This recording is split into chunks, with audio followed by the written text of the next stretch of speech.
la vie d'un soldat consiste à souffrir pour Christ et guérir de ses blessures. Qu'est-ce que je dis? Dis avec moi, la vie d'un soldat consiste à souffrir pour Christ et guérir de ses blessures. Je vais vous dire quelque chose. On a dit, il n'y a pas de soldat qui s'embarrasse des affaires de la vie. L'objectif, c'est quoi? Plaire à celui qui m'a enrôlé. Regardez le texte. 1. En regardant toutes choses comme une perte. Et même, je regarde toutes choses comme une perte à cause de l'excellence de la connaissance de Christ, mon Seigneur, pour lequel j'ai renoncé à tout. Je le regarde comme de la boue afin de gagner Christ. La première chose que je vais te dire dans l'équipement des derniers temps, comporte-toi comme si tu n'as encore rien fait pour Jésus. Oublie tes réussites. Regarde tout ce que tu as fait comme une perte.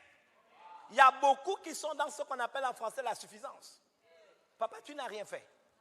Vous savez, quand Dieu vient évaluer, n'acceptez jamais, suppliez Dieu de ne pas venir vous évaluer. Il a évalué un roi, il a dit, mene tekeru facile. Vous connaissez l'histoire, non? Je t'ai mis sur la balance, tu as été trouvé léger. Donc un soldat, il connaît la cause pour laquelle il se bat. Donc sa vie importe peu. Je pense que c'est Paul qui a dit que je ne fais aucun cas de ma vie comme si elle m'était précieuse. Pourvu que j'accomplisse. Rappelle-moi de mettre le verset là à cette place.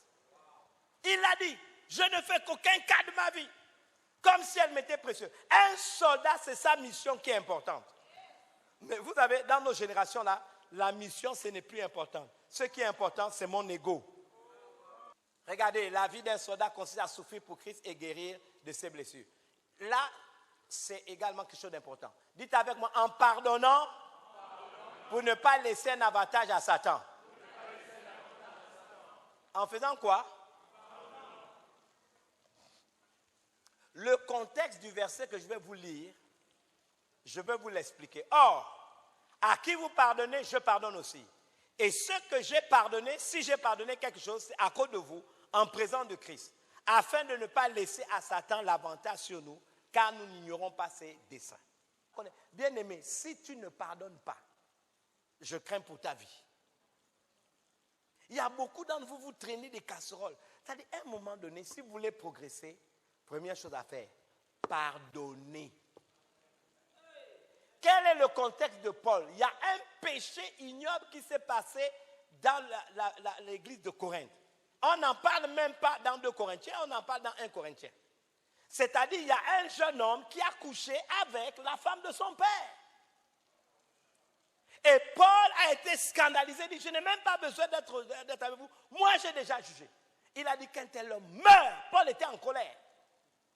Qu'il soit brûlé dans son corps, si même son âme doit être sauvée. Et Paul était en colère. L'affaire là a duré. Mais le gars était dans la communauté. Est-ce qu'il s'est repenti? Est-ce qu'il a pleuré? Peu importe. Mais ça devenait un sujet dans l'église qui était difficile. Donc Paul qui avait déjà fait la sentence, qu'est-ce qu'il a fait? Il a dit je pardonne. Parce que qu'est-ce qu'il a vu? Il a vu l'intérêt supérieur. L'intérêt supérieur c'était quoi? C'était qu'il ne fallait pas laisser à Satan l'avantage sur l'église. Dites avec moi, car celui qui voudra sauver sa vie la perdra. Mais celui qui la perdra à cause de moi la retrouvera. C'est qui retrouve sa vie? Celui qui perd sa vie à cause de Jésus. C'est le seul qui est capable de la retrouver. Je vous pose la question, par rapport à Jésus, quel est le niveau de perte de ta propre vie?